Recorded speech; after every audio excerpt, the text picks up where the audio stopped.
করি, আরও ভালো করে আমাদের করা উচিত, কিন্তু যাই হোক সেটা এখনও সম্ভব হয়ে ওঠেনি। আমরা আগামী দিনে এই প্রোগ্রামগুলো আর একটু ভালো করার চেষ্টা করব, কারণ এরপরে আমাদের আরও দুটো বড় প্রোগ্রাম আছে, সেই জন্য আমরা এই প্রোগ্রামটা একটু গুছিয়ে করতে পারছি না।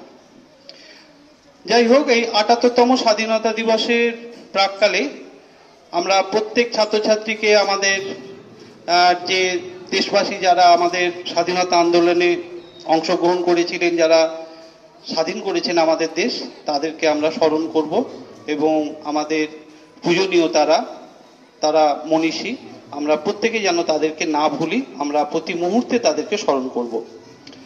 ১৭৫৭ সালে যখন সিরাজউদ্দৌলার পরাজয়ের মধ্য দিয়ে আমাদের দেশ একদম পরাধীন হলো, তারপর আস্তে আস্তে আমাদের উপরে দমন পীড়নগুলো শুরু হলো। তারপর ১৮৫৭ সালে যে আমাদের ঝাঁসি রানী, তাঁতিয়া টোপি, মঙ্গল পাণ্ডে এরাও একটা সাংঘাতিক যুদ্ধ করেছিলেন, কিন্তু আমরা পুনরুদ্ধার করতে পারিনি। তারপর থেকে সেই ১৮৫৭ সালের পর থেকেই আমাদের অত্যাচারটা আরও বেড়েছিল আমাদের উপরে, ভারতবাসীর উপরে। ইংরেজরা সাংঘাতিকভাবে অত্যাচার করেছিল, তারা এখানে ব্যবসা করতে এসে আমাদের পুরো দেশটাকে দখল করে নিয়েছিল। সেটা আমরা বুঝেছিলাম। পরে কিছু মির্জাফর ছিল, তারা তাদেরকে সহযোগিতা করেছে, তাই আমরা স্বাধীনতা অনেক দেরি করে পেয়েছি।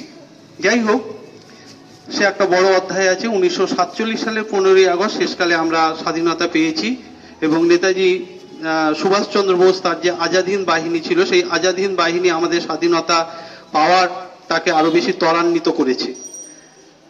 আমরা যখন স্বাধীনতা পেলাম, কিন্তু সেই ১৯৪৭ সালের ১৫ই আগস্ট কিন্তু সেই আনন্দের মধ্যেও আমাদের একটা বিষাদের সুর ছিল, যে আমাদের দেশটা ভাগ হয়ে গিয়েছিল, পূর্ব পাকিস্তান এবং আমাদের এই ভারতবর্ষ। তা যাই হোক, আমরা মোটামুটি এখন স্বাধীন।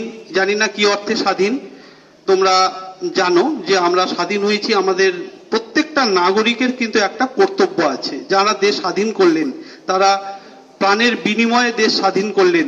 প্রচন্ড অত্যাচার, তাদের ত্যাগ, এইসবের মধ্য দিয়ে তারা দেশটাকে স্বাধীন করে আমাদের হাতে তুলে দিয়েছিলেন।